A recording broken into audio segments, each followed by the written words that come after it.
माड़ी आसुची monsoon monster. Bharat मुहा 10 किलोमीटर लंबर भयंकर बादल समूह। यह कौनसी बात्या किंबा बादल फटा वर्षार संकेत की? एल निनो को नहीं ओलटी गला कि पाणीपाग विभागर आकलन? मरुड़ी बदल रे बन्यारे बुड़ीब कि देश? कहीं मनसून मॉन्स्टर को नहीं एते चर्चा? नमस्कार, मु निहारकांत पंडा।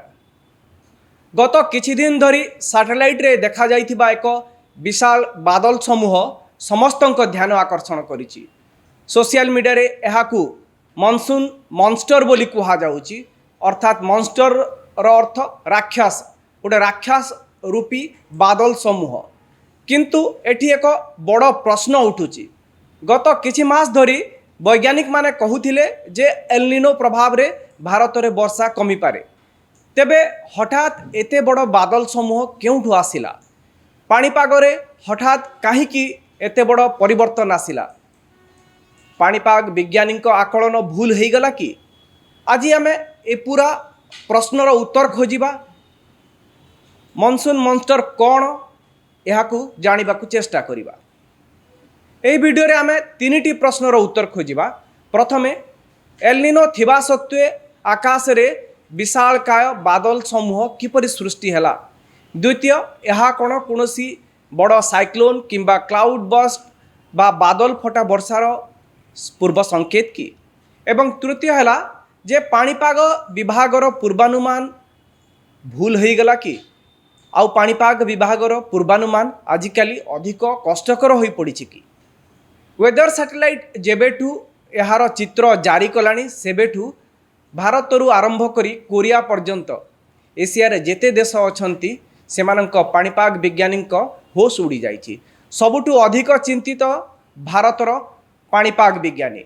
कारण जो चित्र आसीछि सेथिरे स्पष्ट देखा जाउछि जे 10,000 किलोमीटर लंबा एक राक्षस परी भयानक बादल समूह भारत आड़कू माड़ी आसुछि। वेदर सैटेलाइट रे तीनिटी चित्र आसीछि। प्रथम चित्र रे देखा जाउछि जे बादल तैयारी होउछि, जाकि किछि बड़ कथा नुहे। किंतु जेउ शेष फोटोटी सैटेलाइट रो आसिला सेथिरे स्पष्ट देखा जाउछि जे बादल रो एक भयंकर समूह भारत आड़कू माड़ी आसुछि। एइटा राक्षस रो आकार नहीं सारिछि। 10,000 किलोमीटर लंब ए बादल समूहर। तेणु पाणीपाग विशेषज्ञ एहाकू मनसून मॉन्स्टर बोली कहउछंती। स्पष्ट भावे देखा जाउछि जे बादल पाकिस्तान पर्यंत प्रस्तुत तैयारी हो साराणी। स्पष्ट भावे देखा जाउछि जे एई बादल समूह 10,000 किलोमीटर लंबर ए बादल पाकिस्तान जाए यहाँ बनी साराणी। आउ पूरा उत्तर भारत पाखापाखि पहुँची साराणी। एबे प्रश्न हेउछि एही मनसून मॉन्स्टर रो प्रभाव कौन पड़ी पारे? प्रथम कथा है यह केतेक अंचल रे हठात प्रबल वर्षा कराई पारे, जहा फल रे सहरांचल रे जलबंदी स्थिति सृष्टि हो पारे, नदीर जलस्तर वृद्धि हो पारे। द्वितीय है वर्षार डिस्ट्रीब्यूशन, जे केउठी केते वर्षा हेबो सेटा असामान्य हो पारे। वर्षा गोटे जगार प्रबल वर्षा हो पारे, आ गोटे जगार बिल्कुल वर्षा हो न पारे। तेणु एटा द्वितीय तार प्रभाव बोली कुहा जाउछि। अर्थात गोटे जिल्ला रे प्रबल मुसलधार वर्षा होता बेले तार आउ दुईटी जिला छाड़ी किंबा 50 किलोमीटर दूर रे बिल्कुल वर्षा भी हेबार संभावना कम हो पारे।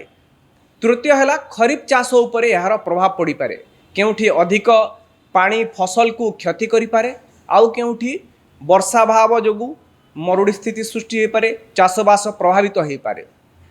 चतुर्थ है जे भूस्खलन, वज्रपात एवं पहाड़िया अंचल रे हठात बन्यार आशंका बढ़ी पारे। ओडिशा परिप्रेक्षी जदि आमे देखिबा, ओडिशा पई सबुठु बड़ चिंता बंगोपसागर, बे ऑफ बेंगल। जदि एही बादल समूह सह बंगोपसागर रे लघुचाप सृष्टि हुए तेबे उपकूल ओडिशा रे, उत्तर ओडिशा रे एवं किछि आभ्यंतरीण जिल्ला रे प्रबल वर्षा हो पारे। किंतु एठी पाणीपाग विज्ञानी आउ गोटे जिनस मध्य कहउछंती, जदि एल निनोर प्रभाव जारी रहे एवं लघुचाप सृष्टि न हुए तेबे बादल थाई मध्य वर्षार आशंका कम हो पारे। तेणु प्रकृत विपद बादल आकार नुहे बरं सही बादल केउठी केबे और केते वर्षा करुच्ची सेटा ही आगामी दिन में भारत और ओडिशार पाणीपागर चित्र निर्णय करिवो। एबे प्रश्न उठुची गत 3 मास हैला एलिनो इफेक्ट को नहीं आपण गणमाध्यम देखिथिबे भयंकर चित्र तार देखा जाउथिला, भयंकर भविष्यवाणी करा जाउथिला, आकलन करा जाउथिला जे एलिनो बर्बाद करदेव। तेणु प्रश्न एबे आसुची जे एलिनो प्रभाव रे वर्षा कम हेबो, मरुड़ी आशंका अधिक बोली कहा जाउथिला, तेबे हठात पाणीपागरे एमिति परिवर्तन केमिति हैला। आज 3टी पॉइंट उपरे आलोचना करिबा। प्रथम पॉइंट, एलिनो थाई भी बादल समूह एते भयानक केमिति हैला, केउठु आसिला, कौन एलिनोर इफेक्ट सरीगला कि निहाती भावे स्वाभाविक प्रश्न। द्वितीय पॉइंट है कौन भारत पाई कोनोसी बात्या भली स्थिति किंबा झड़ तोफान रो आशंका रही कि।